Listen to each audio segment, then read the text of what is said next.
Bonjour Reda Bellage. Bonjour. 1500 personnes blessées, 14 grièvement, des policiers encore qui ont subi des jets de projectiles. C'est vrai que c'est une soirée dure pour vos collègues et à chaque fois on vous reçoit pour parler de ces collègues. Il y a 14 personnes qui sont en urgence absolue.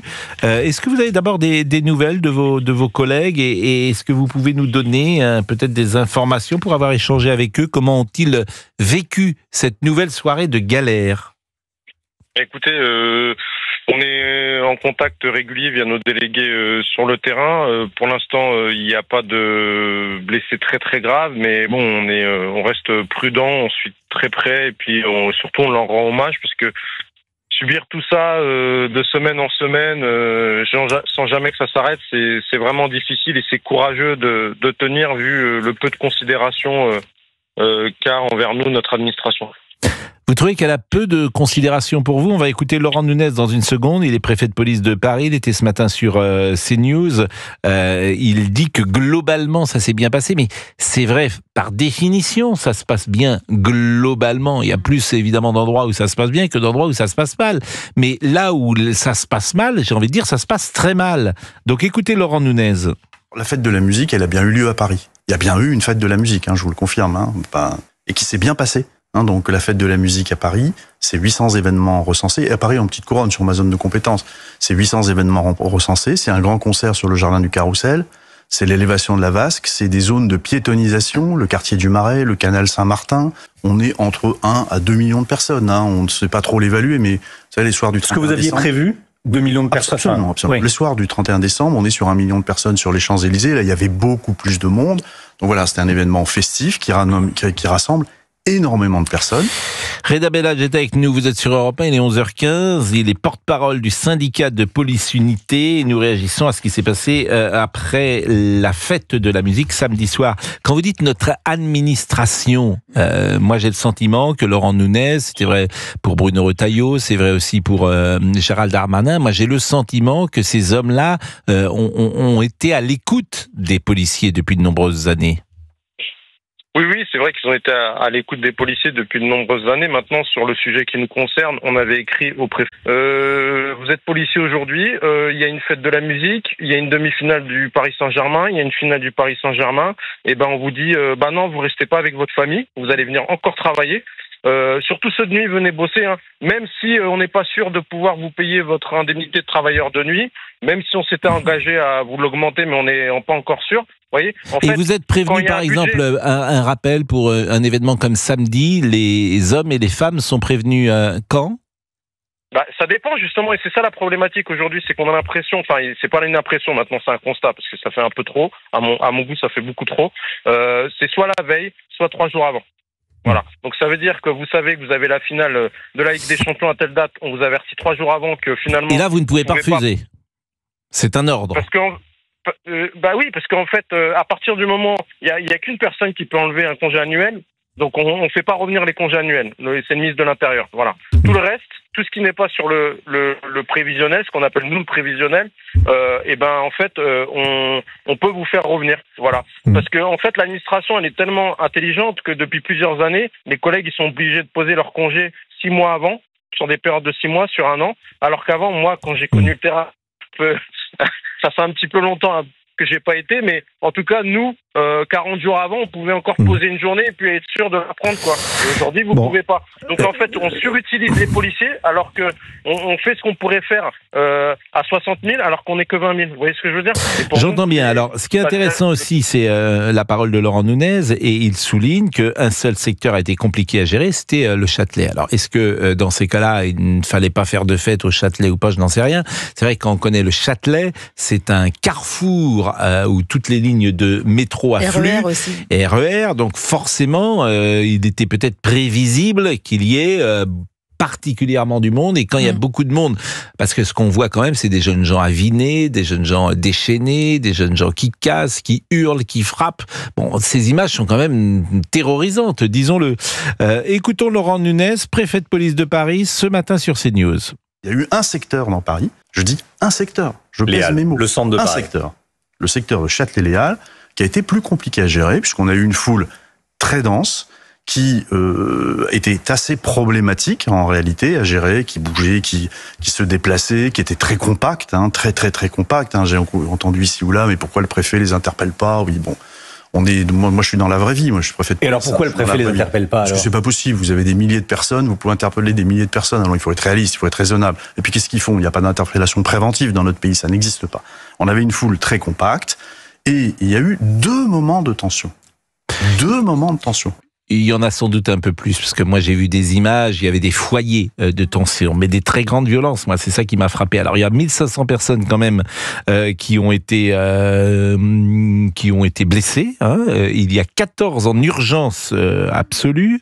Il y a eu, je crois que c'est Nathan Devers qui nous disait cela ce matin, il y a plus de blessés durant la fête de la musique en France que de blessés après les tirs iraniens missiles sur Israël. Quand même extraordinaire. Vous avez 31 feux de voiture, vous avez eu 371 interpellations, 305 personnes qui seraient gardées en garde à vue, des vols, port d'armes, dégradations, agressions sexuelles. Et puis, il y a ces piqûres qui ont été signalées à la police. 145 victimes de piqûres. Alors, Reda Belladj, est-ce que vous avez des informations? Est-ce que ces piqûres, c'est simplement des gens qui veulent faire peur et dans la piqûre, heureusement, il n'y a rien, peut-être de l'eau? Ou est-ce qu'il y a autre chose qui a pu être injecté sur des jeunes gens? Écoutez, on a eu en effet quelques cas signalés dès samedi soir et dès dimanche matin, où des gens sont plaints d'avoir été piqués, d'avoir été pris de malaise, d'avoir eu des maux de tête. Je sais qu'il y a une enquête qui est en cours à divers endroits de Paris. Maintenant, par rapport à ce qu'a dit le préfet, moi j'ai vu des images, je sais pas en fait, la jauge elle a dû changer, je pense. En fait, que j'ai vu des policiers qui en prenaient, qui prenaient des coups par des individus qui voulaient pas reculer. J'ai vu une femme de 17 ans qui serait plainte d'être cette fille violée aux Invalides. J'ai vu des gens qui ont pris des coups de couteau. Excusez-moi, alors tout va bien. C'est nous les policiers de terrain qui ne devons pas voir les choses ou pas constater les mêmes choses. C'est pas grave, on écoute, il y a le côté politique, et puis il y a les collègues qui sont sur le terrain. Moi, j'écoute ceux qui font les remontées qui me donnent, ceux du terrain, et donc je me permets de vous les donner à vous. Voilà, mais en fait, c'était des nuits terribles, et aujourd'hui, faut savoir une chose, j'avertis, comme j'ai averti déjà auparavant, faut savoir que si le Paris Saint-Germain se qualifie pour les demi-finales de la Coupe du Monde des clubs, ce sera le 13 juillet. D'accord? Le 13 juillet, on sait ce qui se passe aussi. Et puis, voilà. Donc, je sais pas ce qu'on attendra. Est-ce qu'on va encore demander aux collègues de venir le 10 juillet, leur dire attention, alors, vous mettez de côté vos familles, puis venez tous. Je pense qu'à un moment, il va falloir s'arrêter, parce qu'on va pas tenir, en fait, comme ça, parce que c'est pas possible. En tout cas, Reda Belladj, je vous reçois régulièrement, nous vous recevons régulièrement, et je parle sous le contrôle de Laurent Tessier, qui doit vous écouter également. Je vous sens, et c'est pas si fréquent, en colère. Alors que je vous ai toujours vu, au fond, parfois fataliste, parfois disant les choses, mais je perçois dans la couleur de votre voix quelque chose que je n'ai pas perçu comme une sorte de ras-le-bol que vous exprimez à l'antenne depuis quelques minutes. Oui, Pascal, parce qu'en fait, alors je respecte le préfet de police, je respecte tous ces directeurs, ce qui font pas forcément un métier facile, mais aujourd'hui, les gens à qui les collègues, ils appellent, ils envoient des textos, c'est pas les gens qui sont dans les bureaux, hein. C'est pas les hautes autorités, hein. C'est les délégués du personnel. C'est unité qu'ils appellent les collègues. Donc mes collègues, ils en ont ras-le-bol, ils en ont marre. Donc moi, je retranscris. Quand aujourd'hui on me dit à Châtelet, Châtelet, en fait, on fait comme aux Gilets jaunes, en fait. Châtelet, c'est le RER-A, c'est la ligne 1, c'est la ligne 4. Et ben on met des policiers dans les stations. On met des collègues des transports, en banlieue on met des collègues des commissariats et on contrôle tout le monde. Le gars qui a un couteau, on le met en garde à vue et on le met en prison. Voilà, c'est tout. Et déjà, peut-être qu'on pourra pas tout éviter, mais au moins on aurait pu éviter beaucoup de blessés le soir du 21. Voilà. Donc ça, c'est le collègue d'expérience qui vous parle. Non, moi, mais je vous connais, Reda. Je sais pas. plus 5. Hein. Non, mais je vous connais et j'entends ce ras-le-bol et je vous comprends et que ça devient compliqué. Je peux pas vous dire autre chose, ça devient compliqué parce que c'est pas d'ailleurs qu'on ne peut organiser aucune manifestation en France, parce que quand j'entends ça, moi, ça me met hors de moi. Il y a eu à Lyon 2 matchs de rugby avec 2 fois 50 000 personnes. Il n'y a pas eu un incident. C'était le monde du rugby. Et puis, on était tout à l'heure sur CNews avec Jacques Devilliers. Tous les jours, il y a jusqu'à 30 000 personnes au Puy du Fou. Il n'y a jamais non plus un incident. Donc, il y a des incidents ponctuellement. Et c'est cela, évidemment, qui nous interpelle. Alors, restez avec nous, Reda, puisqu'il y a une jeune femme qui s'appelle Rose, qui a 18 ans, qui habite Nantes. Et je crois que votre sœur... Bonjour Rose. Bonjour. Et merci d'être avec nous. Vous avez une sœur jumelle et c'est votre sœur jumelle qui a été piquée samedi à Nantes lors de la fête de la musique. Alors, j'aime pas utiliser d'ailleurs ce terme, il a été piqué parce que c'est quelqu'un donc alors je ne trouve pas d'autre expression malheureusement, mais je trouve que c'est pas très heureux comme expression. Qu'est-ce qui s'est passé, Rose ? Alors donc en fait ma sœur elle était sur la place du commerce là où il y avait le plus de jeunes de notre âge en fait qui dansaient etc. Donc parmi la foule tout le monde faisait ce qu'on appelle des pogos, vous savez, où tout le monde saute un peu en groupe et vous savez il y a des mouvements de foule et à un moment donné elle a été bousculée et un peu frappée au bras et donc elle a senti un pic dans son bras en fait, elle a senti un coup, un point vif dans le bras et donc après elle est sortie de la foule directement avec notre amie, on s'est tous rejoints. Elle a dit que son bras il était chaud, qu'il tirait un peu comme une sensation de vaccin en fait. Donc nous on s'est rapproché de la sécurité civile à ce moment-là pour savoir quoi faire parce qu'on s'est dit est-ce qu'il va y avoir des effets secondaires, est-ce qu'elle a été piquée donc à la drogue. Nous on sait pas trop comment ça marche etc. On a été prévenus qu'il y avait beaucoup de gens qui pouvaient piquer etc. Qu'il fallait faire attention à soi. Mais nous on n'est pas très informés là-dessus donc on a préféré se rapprocher de professionnels au final. Et donc elle n'a pas eu de symptômes, genre d'avoir été droguée ou quoi que ce soit. Du coup, maintenant, nous, notre question, c'est juste qu'est-ce qui aurait pu être injecté ? Ah, j'ai l'impression que la ligne a coupé. Vous êtes toujours avec nous, Rose ? Oui, tout à fait. Oui, donc est-ce que vous êtes allée à l'hôpital ? Non, du tout, parce qu'elle n'avait aucun symptôme d'être droguée ou quoi que ce soit. Mais là, aujourd'hui, par exemple, tout va bien ? On a contacté le 15 et ils nous ont recommandé de faire une sérologie. Oui, quand même. Mais comment elle va ? Elle va bien à l'heure actuelle. Elle a eu mal au bras cette soirée-là, mais du coup, elle est assez Mais là, inquiète, il n'y a pas de symptômes particuliers qui montreraient que un produit était injecté, par exemple. Non, elle n'a pas vomi, elle n'a pas. Non, du tout. C'est ça qui nous inquiète un peu aussi, c'est de se dire est-ce qu'il y a eu quelque chose ou est-ce que c'est quelque chose de plus grave. Du coup, nous, on est un peu inquiets, on en a parlé avec nos parents, etc. Justement, ça m'intéresse. Restez avec nous parce que j'ai envie de parler de vos parents, justement, parce que vous avez 18 ans et ça m'intéresse beaucoup de savoir comment la négociation se met en place quand vous dites, moi je connais bien la place du commerce, soir de la fête de la musique et votre témoignage m'intéresse. Je remercie Reda Belhadj. Merci beaucoup, Reda. Merci, bonne journée. Merci, vous êtes porte-parole du syndicat de police Unité et on peut comprendre évidemment votre ras-le-bol. Il est 11h27, témoignage très très intéressant de Rose et on rappelle le téléphone d'ailleurs. 01 80 20 39 21, faites comme Rose, venez témoigner. Parce que moi c'est la première fois que j'entends ce type de témoignage, donc on va rester avec Rose encore quelques instants. À tout de suite. Il est 11h27, vous écoutez Pascal Prost sur Europe 1. On est avec Rose. Le témoignage est vraiment très intéressant parce qu'il y a beaucoup de gens qui nous écoutent, qui sont des parents et qui sont peut-être inquiets. Rose a 18 ans. Elle est à Nantes, elle était place du Commerce, qui est une place célèbre à Nantes, pour faire la fête samedi soir. Elle était avec sa sœur qui s'appelle Rose. Rose a été piquée, je trouve que la formule n'est pas heureuse, mais je n'en ai pas une autre. Elle a été piquée au bras, sans doute, Rose ? Non, c'est ma sœur Marthe qui a été piquée, du coup, oui, c'était sur la place du Commerce. Oui, mais elle a été piquée. Ouais. Oui, d'ailleurs, vous, c'est Rose, et votre sœur, elle s'appelle comment ? Elle s'appelle Marthe. Marthe. Et elle a été... c'est sur le bras dans ces cas-là Oui, c'est sur le bras. Elle reçoit une piqûre.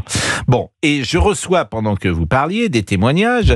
Il y a quelqu'un qui m'écrit, qui me dit piquer les gens pour les droguer et abuser d'eux avec la kétamine ou autre est malheureusement très fréquent.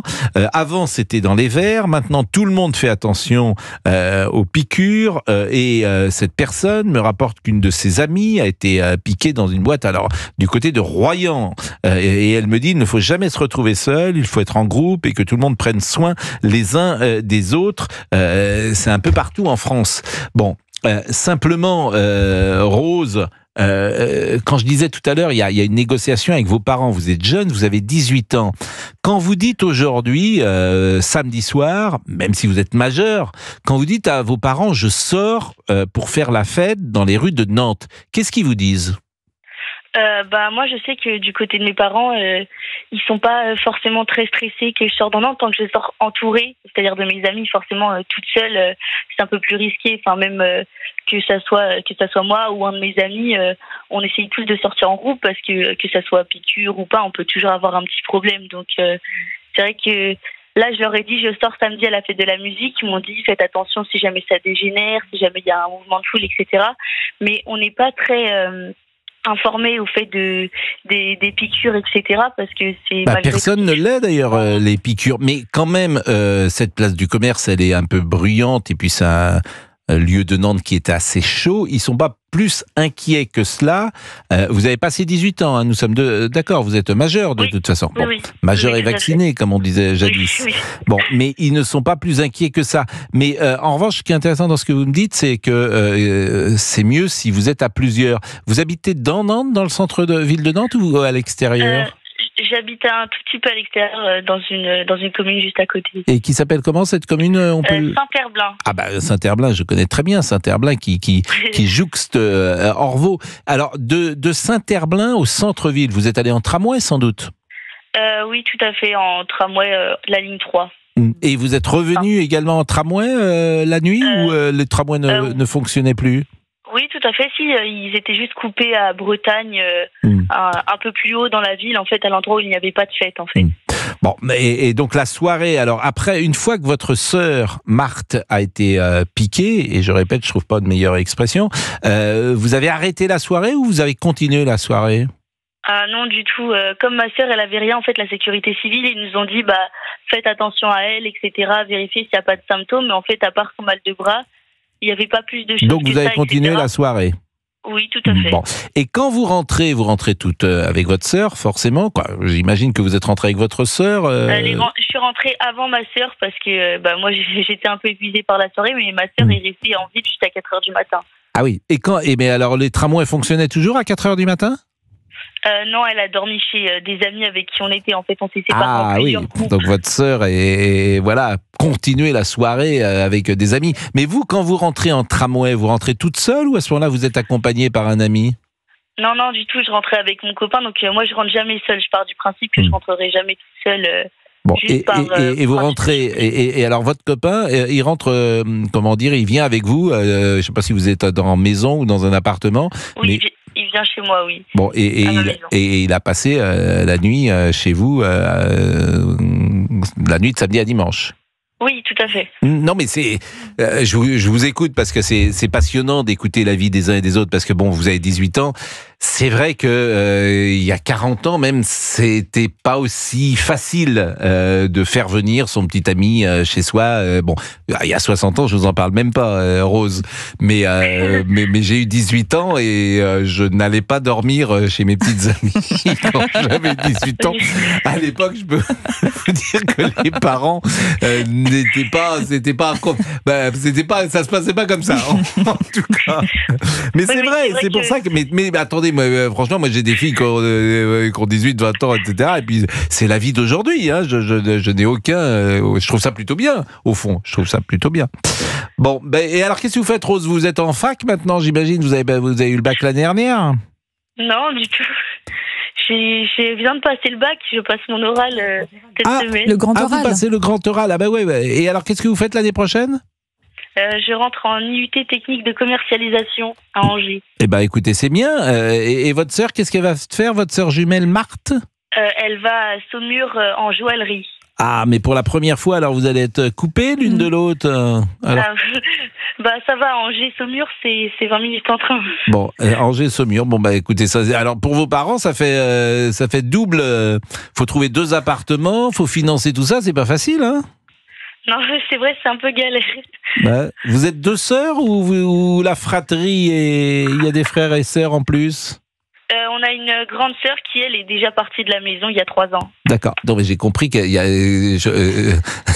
C'est moi qui vous ai parlé. C'est moi. Voilà, Olivier Guédet dit. Elles sont jumelles. Mais oui. je crois avoir compris. Ah non, mais je me pardonnez-moi. demandais s'il n'y avait pas d'autres.